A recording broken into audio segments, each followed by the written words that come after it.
Hello बच्चों। तो इस क्वेश्चन में पूछा गया है कि in a double slit interference pattern the first maxima for infrared light would be.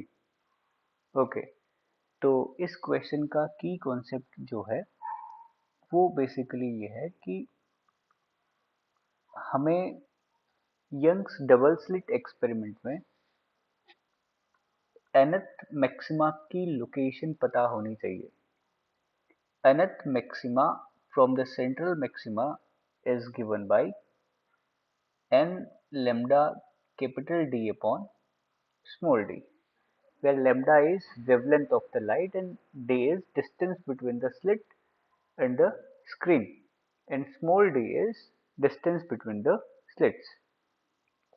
Okay, तो क्लियरली इस इक्वेशन से हमें पता लग रहा है कि अगर हम फर्स्ट मैक्सिमा की बात करें तो n की वैल्यू 1 फिल कर देंगे, तो फर्स्ट मैक्सिमा की location from the central maxima होगी lambda d upon small d.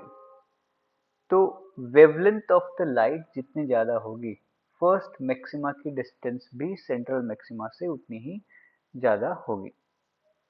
तो अगर हम इंफ्रारेड और ग्रीन लाइट की बात करें तो इंफ्रारेड की वेवलेंथ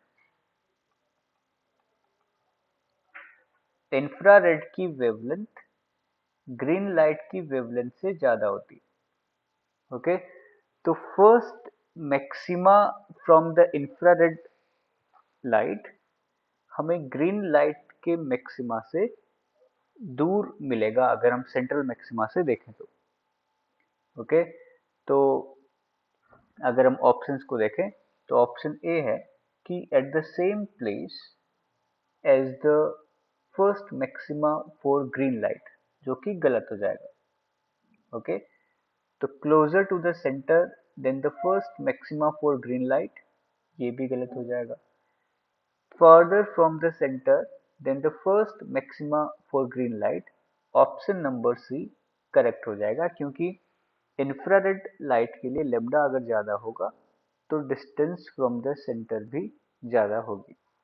और डी ऑप्शन है कि infrared light does not produce an interference pattern, जो कि गलत हो जाएगा, क्योंकि अगर मतलब बेसिकली हमें इंटरफेरेंस पैटर्न अगर पता करने हैं, अगर देखने हैं स्क्रीन के ऊपर, तो दो कोहेरेंट सोर्सेस चाहिए, चाहे वेवलेंथ जो भी हो।